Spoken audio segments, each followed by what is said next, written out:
Women Warriors is a series that investigates the lives of women who forged their own destinies.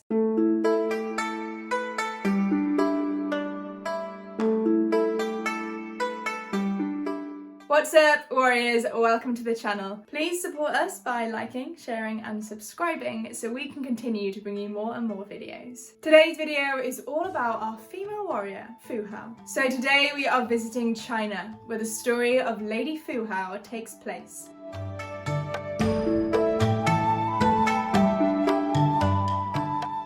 Once upon a time, there lived a strong and powerful leader, and her name was Fu Hao. Born in a time before the invention of paper and minimal evidence detailing her life, her legacy still lived on, and was later confirmed by inscriptions found on oracle bones. She was born a high priestess within the Shang Dynasty, which ruled over the middle and lower Yellow Valley River in Yinzhou, China in 1040 BC. She was gifted with passion in her heart and power in her soul. At a young age, she married the Shang king, Emperor Wu Ding, and became one of his 60 wives. But she wasn't prepared to fit in and knew she was to leave her mark in the world. So she decided to take advantage of the semi-matriarchal society to ascend through the ranks. And she didn't waste any time. When she was newly married to the king, she strongly suggested herself as the general of the Shang's army, after seeing that their battle on the northern border was failing again and again. After Wu Ding had seen assigned generals fail to win the battle against Tu Fang, he sent Lady Fu Hao. So this mighty and intelligent woman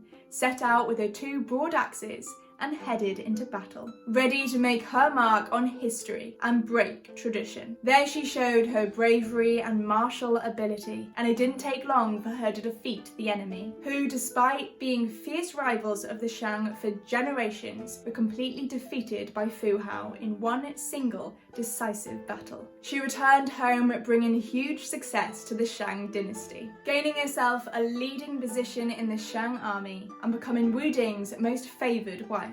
In her new military role, she was responsible for conquering enemies and neighbours of the Shang dynasty. She conquered many powerful states and expanded the Shang's territory. Just like other war chiefs, Fu Hao was granted a fiefdom of land from the territory she'd conquered, from which she made her own income. But this wasn't enough, and nothing could stop her. She became an active politician, acting as the advisor to the king and his spiritual leader, performing religious rituals as a high priestess. These were all highly unusual roles for women at this time. But she had gained such respect from her husband, she was free to strive to achieve anything she wanted to be. And she did. She went on to become Shang's most powerful military leader, commanding a force of 13,000 soldiers. With important generals serving under her, she was the most powerful Shang general of her time. She led successful military campaigns against neighbouring kingdoms.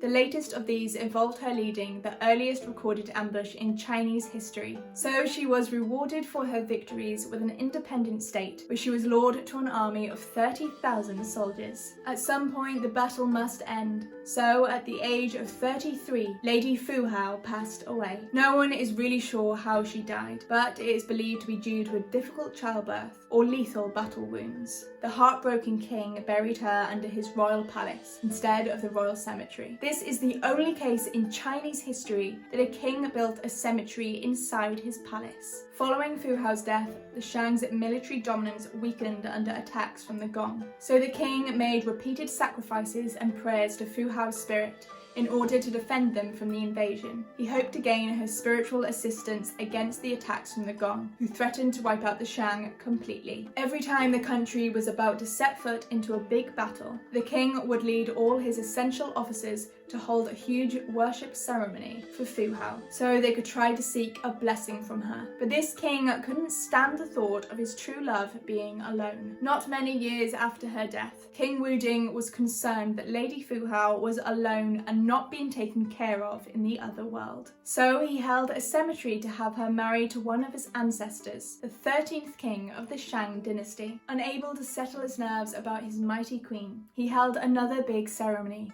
having her married to the 4th king of the Shang, and shortly after, the 1st king of the Shang. He hoped by doing this and marrying her to his powerful ancestors that she would be taken care of in the other world. Inscriptions found on bones express Wu Ding's endless concern love and care for her. Over the years, decades and centuries, Lady Fu Hao's accomplishments descended into myth, and many historians believed she never really existed until her tomb was uncovered in 1976. The tomb contained detailed recordings of her life on oracle bones, as well as weapons including battle axes bearing her personal inscriptions. This highly unusual status and story was confirmed by the many weapons found in her tomb. The tomb provides insight into her life, her relationship with the royal family, her military role and achievements, and even provides clues of her activities and interests. Inside the tomb of Lady Fu Hao, you can find 6,900 pieces of cowrie shell, which the Shang used as currency, 755 jade objects, 564 bone objects, including bone hairpins and 20 bone arrowheads, 468 bronze objects, 130 weapons, 63 stone objects, 27 knives, 23 bells, 16 human sacrifices, 11 pottery objects, 6 dogs, 5 ivory objects, 4 mirrors, and 4 tigers.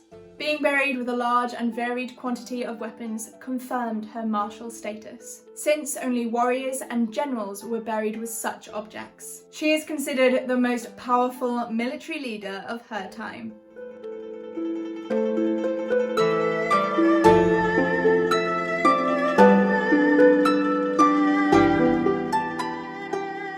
Thank you for watching our Once Upon a Warrior. Please remember to like, share and subscribe, and I'll catch you again soon.